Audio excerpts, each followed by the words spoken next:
Bueno, buenos días a todos, ¿cómo están? Qué gusto poderlos ver nuevamente. Estamos en una ocasión muy particular porque fíjense que ayer que tuvimos programa en Cerca de Ti de Kio Networks, nos acompañó el doctor Francisco Moreno Sánchez. Él es infectólogo y médico internista en el Hospital ABC. Siempre nos ha mantenido a la comunidad, a todo México en general, muy informados acerca de todo lo que está sucediendo alrededor de COVID y yo estoy totalmente segura que mantener una buena información siempre va a ser una gran ventaja para todos nosotros. Entonces, gracias de verdad al doctor Moreno, que siempre ha hecho esta cruzada por mantenernos muy bien informados. Les cuento esto porque ayer que hicimos esta entrevista sucedieron muchísimas preguntas que quisiéramos a veces tener al doctor Moreno todo el día para poderle preguntar miles de cosas y estoy segura que las preguntas no terminarían, pero lo que hicimos fue abrir este espacio para contestar todas esas preguntas que la audiencia nos envió, que fueron muchísimas y que vemos muy valiosas, derivadas de esta entrevista que sucedió ayer 7 de julio. Aquí abajo de este video van a poder ver la liga de esa entrevista para darle continuidad a estas preguntas y se puede entender pues muchísimo mejor. Así que bienvenido, Paco, nuevamente a este, digamos, especial y pregúntale a tu doctor de Cerca de Ti. ¿Cómo estás? Gracias, Erika, un gusto estar contigo. Al contrario, Paco, pues mira, vamos a empezar con las preguntas que nos quedaron pendientes en el programa. ¿Y qué te parece si empezamos con las vacunas? Ayer nos contaste y nos diste una explicación muy amplia acerca de las vacunas, que les repito, pueden ustedes ver aquí en la entrevista de ayer. Y hablabas del porcentaje de efectividad, pero también de cómo reaccionaban estas vacunas ante las nuevas variantes. Y nos quedó una vacuna que no vimos en la gráfica y la audiencia nos preguntó por qué es una que está poniéndose en México. Y es sobre la Sputnik.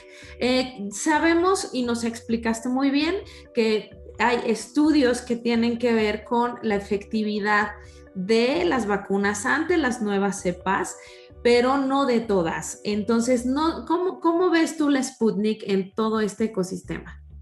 Mira, hay que entender que hay dos palabras que luego parecen muy similares. Una se llama eficacia y la otra es efectividad. ¿Qué es eficacia? Es cómo resultó la vacuna en una población que tú diseñaste para hacer el estudio. ¿Qué tiene esa población? Pues escogiste a lo mejor gente joven, gente que no tuviera enfermedades, gente que tuviera ciertas características. Y de ahí sacas una eficacia. Ese es lo que llamamos el resultado de un estudio fase 3. Todas las vacunas que se están usando en México, excepto CanSino, tienen ese estudio. Entonces, todos podemos decir cuál es la eficacia de esas vacunas que están poniendo en México.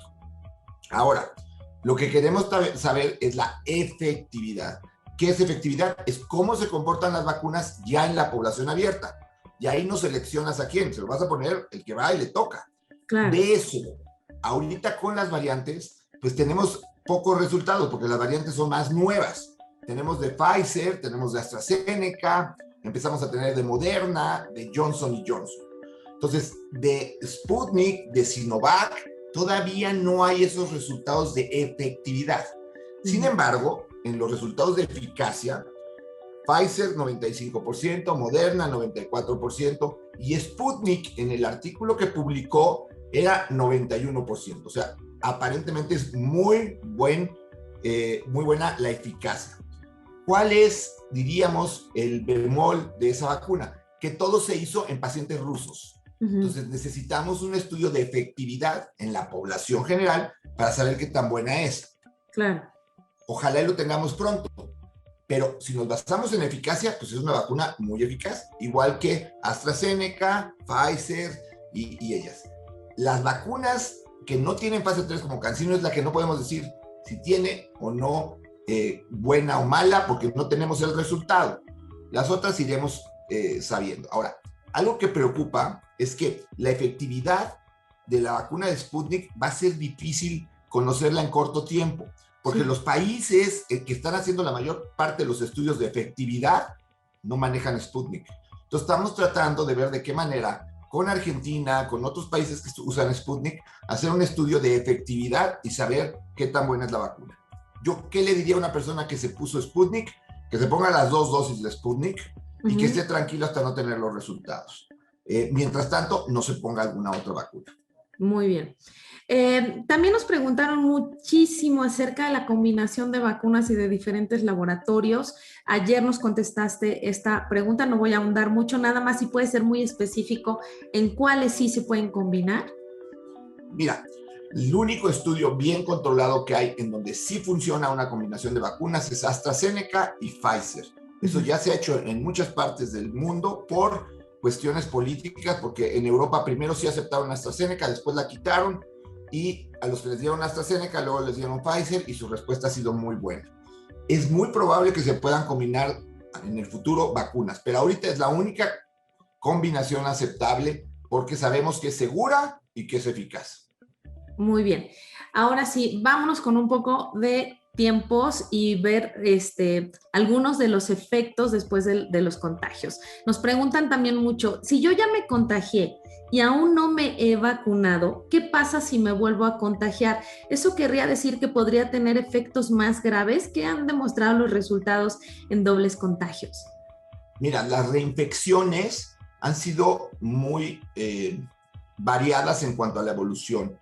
En un principio, las reinfecciones habitualmente eran más ligeras, pero acuérdense que hay variantes, entonces a lo mejor una reinfección puede ser por una variante más fuerte y que tenga una evolución menos favorable. La otra cosa es que si en el primer cuadro se dañó mucho alguna parte de tu cuerpo, puede ser que la segunda, aunque no sea muy fuerte, pues te afecta una parte del cuerpo más severamente. Por eso es tan importante que si ya te dio COVID, te vacunes. Ahora, si te dio 2 veces COVID, de todas maneras, vacúnate, porque lo que necesitas es protegerte. Por supuesto, y ahí la importancia de la vacunación y la insistencia en de la vacunación, porque por supuesto, antes si había una reinfección, pues estábamos hablando de la misma cepa, pero ahora estamos hablando de diferentes cepas y ahí está una combinación que hay que tomar en cuenta. Paco, si yo no me he vacunado, hay muchas personas que hoy están esperando su vacuna y a lo mejor ya tenían incluso, ya se habían registrado, etcétera. Entonces, si yo no me he vacunado, ya estaba por vacunarme y me contagié, ¿cuánto tiempo debo de esperar para poderme vacunar entonces? Porque pues ya no me puedo vacunar inmediatamente. El aislamiento y habitualmente el alta es 10 días después del primer síntoma. De ahí tienes que contar 2 semanas. Okay. Ahora, si tienes un curso más delicado de la enfermedad, a las 2 semanas que te diga el doctor, estás dado de alta, ya te puedes vacunar. Ok, entonces en una situación normal serían después de 10 días de mi primer síntoma, yo cuento 10 días, ya estoy como dado de alta y dejo pasar 2 semanas. 2 semanas. Que serían 35 días, 5 días, ¿no? 35 días y en una situación más grave, hablar con el médico y sería como 2 semanas después. Sí, a los pacientes que llegan al hospital, por ejemplo, les pedimos que tengan un aislamiento de 21 días. Okay. Entonces ahí serían, pues, 21 días más 2 semanas, ¿no? Serían 21 más 14, pues serían 35 días de haber sido dado de alta, o sea, 21 y de ahí cuentas 15 días. Ok, perfecto. A ver, si yo tengo la primera dosis de una vacuna, que es de 2 dosis, ¿cuál es el tiempo máximo que podría esperar para la siguiente dosis? ¿Y qué pasa si ese tiempo se excede porque no haya vacunas, por alguna circunstancia? ¿Qué pasa si se excede ese tiempo? Mira, lo que hemos visto es que puedes recibir una vacuna incluso meses después de la primera dosis. Uh-huh. Lo que es real es que mientras más tiempo pase, hemos visto que la protección con una vacuna no es tan buena. Entonces, lo que están tratando de hacer es regresar a los tiempos. AstraZeneca demostró que si tú te pones una y te pones la segunda entre 8 y 12 semanas, tienes hasta mejor respuesta. Uh-huh. Pero ahora hemos visto que si te da la variante Delta, es más fácil que te dé si tienes nada más una vacuna. Entonces, ahora hay que tratar de vacunarse a tiempo. 28 días Moderna, 21 días Pfizer, 28 días Sputnik, 28 días AstraZeneca. Si se pasa el tiempo, pues mientras no pase de un periodo de más de 4 meses, pues yo no reiniciaría un nuevo esquema. Trate de recibir la segunda del esquema que tú ya habías tenido. Ok, muy bien. Paco, otra pregunta que fue bastante recurrente es, ahora que se ha estado abriendo la vacunación a personas más jóvenes, se abrió en esta misma semana de 18 en adelante, en el mundo donde ya se han estado vacunando también gente más joven, ¿ha habido alguna reacción entre esta población, entre 18 a 40 años, que deba de tomarse en cuenta alguna respuesta de alguna vacuna mejor en algunos grupos o mejor en algunos otros grupos? Mira, realmente las vacunas que se han probado en 18 y en adelante, en general son las vacunas que se han utilizado en el primer mundo, ¿no? Entonces son más AstraZeneca, Moderna, Johnson Johnson y la Pfizer. En sí funcionan muy bien. En general la gente joven tiene muy buena respuesta. En cuanto a efectos colaterales, pues ya sabemos que AstraZeneca puede producir trombos en 4 de cada millón de dosis, es muy bajo. Y también sabemos que Johnson Johnson también tiene alrededor de ese número en cada millón de dosis de producir trombos. Lo nuevo que salió en un estudio de Israel es la presencia de problemas cardíacos que se llama miopericarditis, inflamación del músculo y de la capa que envuelve al corazón. Miocardio es el músculo, pericardio es lo que envuelve al corazón, con la aplicación de la segunda vacuna de Pfizer en pacientes jóvenes menores de 25, la mayor parte hombres, y fue después de la segunda vacuna. La frecuencia fueron 235 casos en más de 7 millones de dosis, o sea, muy, muy bajo. Que es importante que si recibes una vacuna de Pfizer, la segunda dosis, eres joven y tienes dolor en el pecho, le hables a tu doctor. En la mayor parte de los casos no hubo ningún problema. Y también hay que ver que el mismo COVID puede producir miopericarditis. Entonces, no es como, no, yo no me quiero arriesgar a eso. Pues si te da COVID, te puede dar eso. Entonces, y muchas cosas más, además, o sea, te va muchísimo peor si te da COVID, ¿no? Y hay que poner las cosas en una perspectiva y en una dimensión correcta, porque lo que decíamos, ¿no? La vida está llena de riesgos y sales a manejar, pues siempre vas a tener el riesgo de chocar y todos esperamos no chocar, fijarnos, prender las luces, ponernos el cinturón de seguridad y en algún momento yo le hacía una analogía a alguien, salir a la calle sin cubrebocas es como manejar borracho y sin el cinturón puesto, ¿no? Entonces, tu riesgo se eleva muchísimo. Entonces, claro, hay que poner las cosas en la justa dimensión porque los casos son poquitos. Y justo ahí viene la siguiente pregunta, porque nos preguntan si una persona tiene antecedentes de enfermedades con coágulos, ¿debiera ponerse alguna vacuna diferente a la AstraZeneca con los casos que mencionas o esto? O sea, si yo tengo alguna condición así y me siento mal, pues acudo al médico. Igual, no debes de evitar la vacuna de la AstraZeneca por esa razón. Como te decía, la posibilidad de coágulos es de 4 por cada millón de dosis. La posibilidad de coágulos con COVID son 165,000 casos de trombosis por cada millón de pacientes que tienen COVID. Entonces, la proporción es abismal, a que mejor vacúnate. Si te toca AstraZeneca, no tienes mayor problema. Son casos muy, muy aislados. Si tienes un dolor de cabeza intenso varios días después de ponerte la vacuna de AstraZeneca o tienes un dolor de abdomen muy intenso, habla con tu médico que te cheque, pero realmente son casos muy, muy esporádicos. Ok, buenísimo. Y la última de la sección de vacunas, Paco, esta te la quiero hacer porque yo creo que también es importante quitar estas malinformaciones y sí tener una buena información, y de pronto están circulando en muchos lugares información no correcta, pero te la hago. ¿Qué opinas sobre lo que se ha dicho de presencia de magnetismo en vacunas de COVID-19? Por ahí salió una nota de un caso. ¿Qué opinas de eso? Bueno, mira, hay muchas noticias que son falsas. En sí hay un metal que se usa, que es aluminio, en muchas de las vacunas, no solamente en la vacuna de COVID, se utiliza también como un excipiente en la vacuna de tétanos, por ejemplo, en el toxoide tetánico. Entonces, hay algunas reacciones en donde podría haber cierto magnetismo que no tiene mayor importancia y no es que te estés volviendo ningún robot ni nada de esas cosas. No se preocupen, las vacunas son muy seguras. Estamos llegando ya a 3.5 billones de dosis aplicadas en el mundo, lo que significaría que si una vacuna fuera realmente mala, tendríamos muchísimos casos, evidencia de ese problema.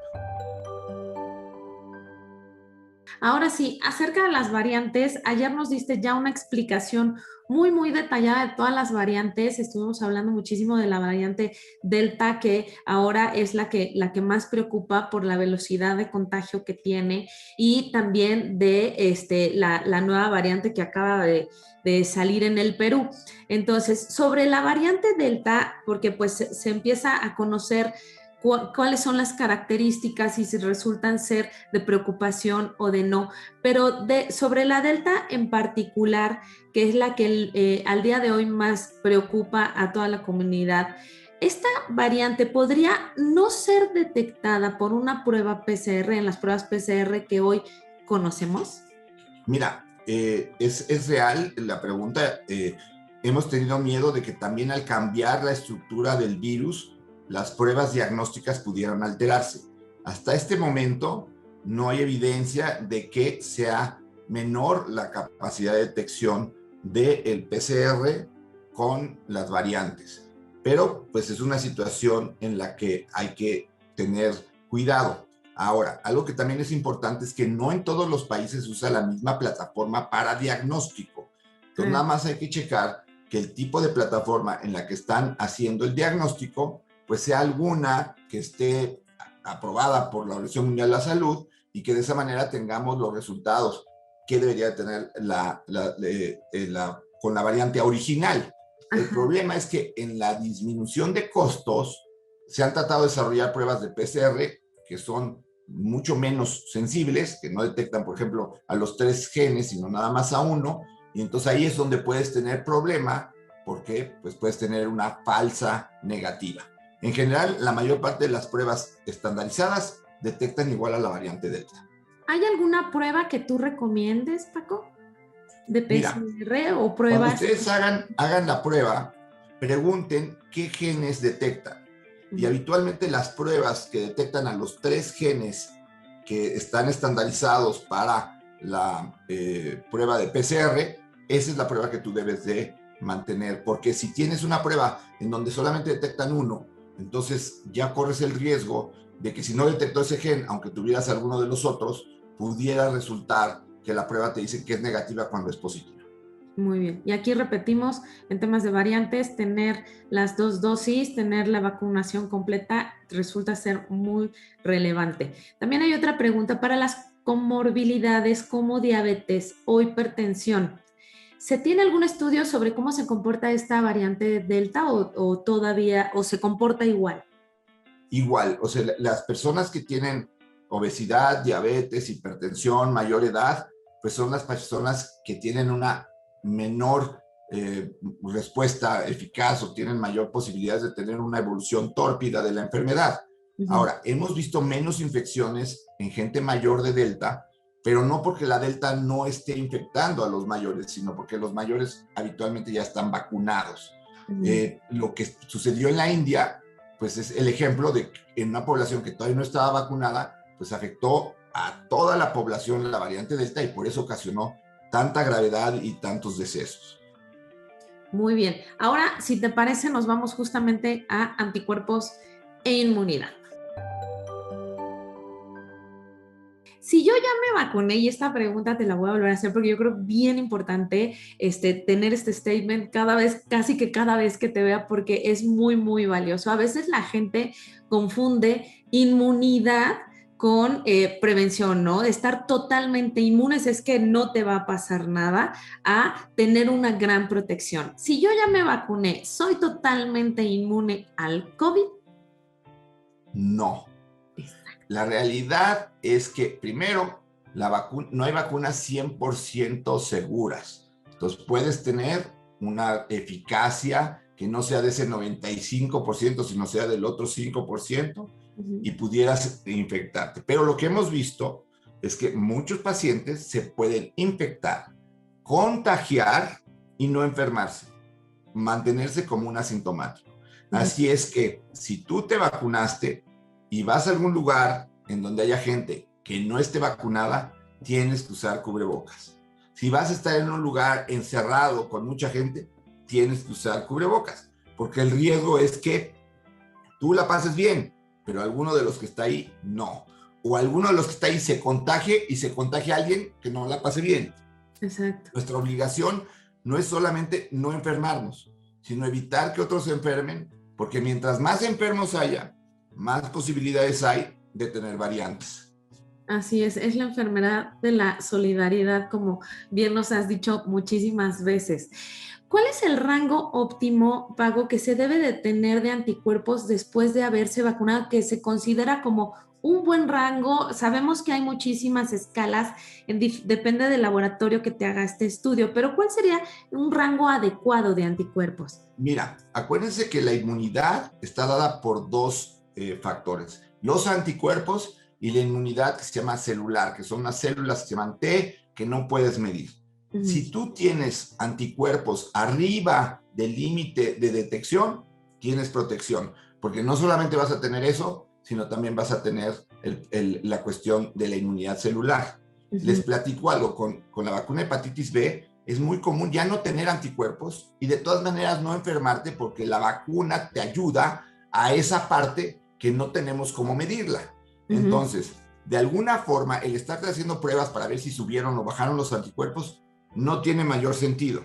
Incluso hay reinfecciones o por las nuevas variantes en personas que tienen anticuerpos. ¿Por qué? Porque los anticuerpos que tienen no lo protegieron lo suficientemente bien contra esas variantes. Entonces, si tienes anticuerpos y está arriba del límite de detección, no te preocupes. Si tienes 20, 200, 300, estás protegido, mientras no estés por debajo del límite de detección. Ok, muy bien. Si yo quiero hacerme un examen para ver esa cantidad, ¿cuánto tiempo debo de dejar pasar después de haberme vacunado o de haberme enfermado si quisiera tener este estudio? Mira, hay un estudio de Pfizer que después del día 12 ya empezaba a haber elevación de anticuerpos de la primera dosis. Entonces yo les aconsejo que 2 semanas después, si quieres saber de la segunda dosis, veas tu inmunidad. De nada te sirve hacértela después de la primera dosis, porque de todas maneras tienes que ponerte la segunda dosis. No es un estudio que yo recomiendo usarlo en forma rutinaria, pues te recomiendo si piensas que por alguna cuestión de tu sistema inmune no elevaste anticuerpos, ahí podría estar considerada. Pero un examen de rutina no vale la pena. Claro, porque de pronto nos da esta ansiedad y queremos hacernos el estudio después de la primera, después de la segunda, después de 3 meses, a los 6 meses y ver, y tal vez ya nos está dando obsesión, ¿no? Entonces, así es. Si esto va a variar, nos vamos a dar cuenta primero en los países de primer mundo, en China y todo cómo se está comportando, y después nos va a llegar a nosotros la información. Muy bien. Ahora, si te parece, Paco, ¿qué tal que nos vamos a los cuidados? ¿Tú recomiendas regresar a la vida cotidiana, regresar a trabajar, más bien, regresar a trabajar hasta después de haber sido vacunado? Pues mira, en forma ideal, sí. El problema es que se requieren muchas vacunas. El virus no se va a ir. Entonces, si vas a regresar y no estás vacunado, tienes que regresar y cuidarte con las medidas que ya sabemos. El mejor ejemplo son los niños. La mayor parte de los niños van a tener que regresar a la escuela sin haberse vacunado, pero se están haciendo protocolos para que no tengan problema. Lo importante es saberte cuidar. La vacuna, sí, como decías en el ejemplo del coche, si tú vas con el cubrebocas, pues vas en el coche bien consciente, con el segurón puesto y todo. Si tienes la vacuna, pues probablemente ese coche está blindado. Qué bueno, pero ya no podemos estar esperando más en casa sin hacer nada o haciendo lo mínimo, porque lo que sucede también muchas veces es que la gente no va a trabajar, pero va a otros lados y se expone. Entonces, si no estás vacunado y sales de tu casa, usa cubrebocas, mantén esa distancia, evita lugares conglomerados y sí, mientras más rápido te puedas vacunar, pues mejor. Por supuesto, esa siempre va a ser la buena protección, pero al día de hoy hemos aprendido muchísimo de cómo hay que cuidarse de las cosas que eran un mito, de las cosas que sí son una realidad. Hoy sabemos que no hay que estar lavando el súper, por ejemplo, que los tapetes, que no son tan funcionales, pero sí sabemos que hay que usar el cubrebocas y hay que estarnos lavando las manos todo el tiempo y hay que estarlo repitiendo. Y hablando del cubrebocas, también hay mucho sobre qué recomiendas tú, si los de tela sirven, estos que tienen el filtro, si estos que venden en la farmacia que son de los plieguecitos, si los KN, porque de pronto hay unos que son una telita. ¿Qué recomendarías tú? Hay unos mejores que otros, como para estar cómodo y trabajar.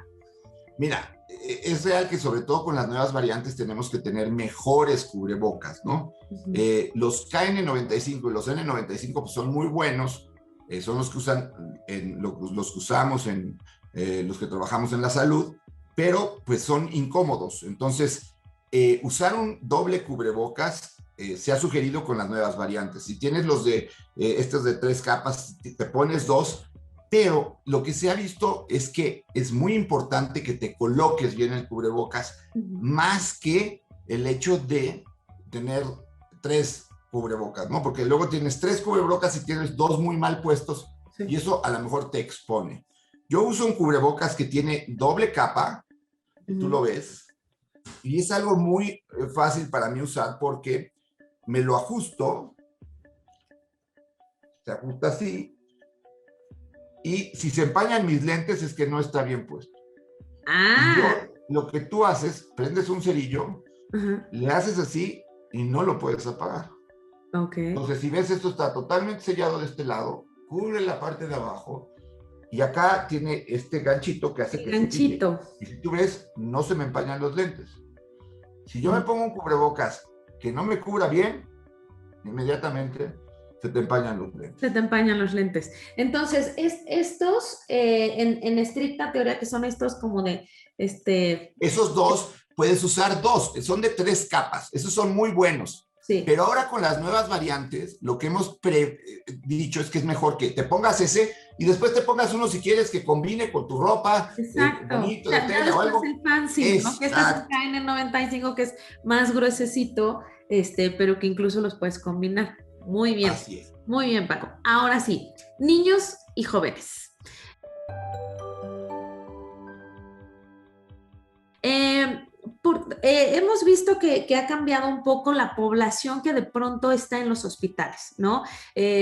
Tal vez sea porque ya la gente mayor se ha ido vacunando, por cuidados diferentes, pero se ha visto también muchos más casos de jóvenes en los hospitales. ¿Tú por qué crees que esté sucediendo este efecto? Mira, lo hemos visto aquí en el hospital, sí tenemos más casos de jóvenes. La mayor parte de la gente que está en el hospital de jóvenes tienen algún factor de riesgo. El más importante es obesidad Ujú. y sobrepeso. Pero mucha gente no entiende que no tienes que estar muy gordito para tener sobrepeso. Entonces la gente dice, pero yo no estoy tan mal. Pues no es que estés tan, es que estás un poco mal y con eso es suficiente para que tengas una mala evolución. Sí. Pensamos 2 cosas. Primero, que los jóvenes son los que todavía no se vacunan y por lo tanto están menos protegidos. Y lo segundo es que los jóvenes pues no fueron a clases durante todo el año, pero sí fueron a viajes de graduación, sí fueron a fiestas de graduación, hubo cenas de graduación y eso pues probablemente fue lo que provocó esta Ujú. nueva oleada de contagios. Y tenemos una variante que es mucho más contagiosa, que probablemente ha hecho que también eso favorezca a este aumento de casos.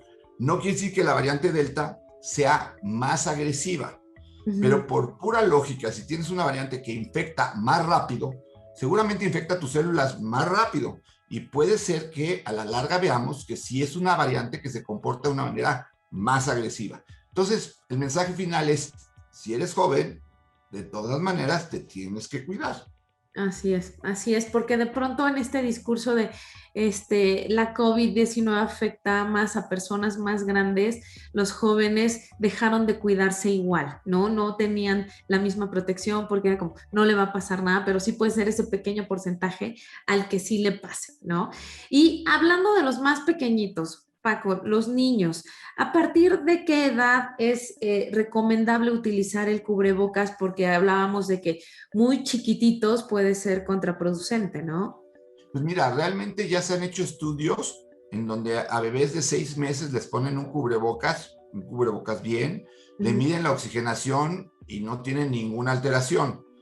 En Europa y en los Estados Unidos, a partir de los 2 años es obligatorio el uso de cubrebocas. Ujú. Entonces, no tenemos que acostumbrar a los adultos a que vamos a enseñarle a nuestros hijos a que van a ser partícipes de esta solución. ¿Cómo? Usando cubrebocas. Incluso se ha visto que niños tienen más apego al uso de cubrebocas que los adultos porque sienten que de esa manera protegen a sus papás y a sus abuelitos. Ellos saben que no les pasa gran cosa a ellos, Ujú. pero no quieren infectar a sus papás o a sus abuelitos, a sus tíos, etcétera. Ellos, la verdad es que tienen muy buen apego. Lo único es que hay que enseñarles y primero nosotros no desalentarlos a que usen el cubrebocas. Así es. Entonces, bebecitos muy pequeñitos sí se les puede poner el cubrebocas. Así es. Ahora, se le recomienda arriba de 2 años porque menos de 2 años es muy probable que se esté quitando el cubrebocas porque pues no entiende esa situación. Sí, claro. Pero si tú lo logras y le enseñas que tú estás usando un cubrebocas y tiene 2 años, le vas a decir, vamos a estar así y van a aprender. Ok. Recuerden que esa es la generación del futuro y tenemos que prepararlos porque pues a lo mejor viven algo, ojalá y no, como lo que estamos viviendo nosotros, y lo único que les hemos generado a los niños hasta ahorita es miedo. Así es enciérrate a piedra y lodo, no salgas y no te expongas. Entonces tenemos que aprender a lidiar con estas cosas y ser más listos que el virus, ¿no? Que el virus, yo les decía a mis compañeros, pues es que él sí va aprendiendo, él sí va mutando, está evolucionando, prueba y error, y nosotros, entonces tenemos que hacer lo mismo, ¿no? Tenemos que seguir evolucionando. Pues muchísimas gracias, Paco, de verdad, por este tiempo que nos das y haber contestado todas las preguntas que hizo nuestra audiencia. No nos queríamos dejar quedar sin contestarlas, son importantes y es importante clarificar para todos qué es lo que está sucediendo, cómo protegernos y el gran mensaje, vacunarse, cuidarse, usar cubrebocas, sana distancia y aprender a vivir con este virus. Y bueno, para la gente que quiera seguir al doctor Francisco Moreno, su Twitter es @dr Paco Moreno 1, ahí está informando todo el tiempo de lo que está sucediendo con los virus, con las variantes, y de verdad yo te agradezco en lo personal muchísimo el tiempo que nos dedicas a toda la comunidad y mantenernos muy informados. Muchísimas gracias, Paco. Gracias, Erika. Vamos a seguirnos cuidando y falta menos ya para salir de esto. Falta menos, así que vamos a darle el último jalón a esto. Así es. Así es. Muchísimas gracias. Bye. Bye.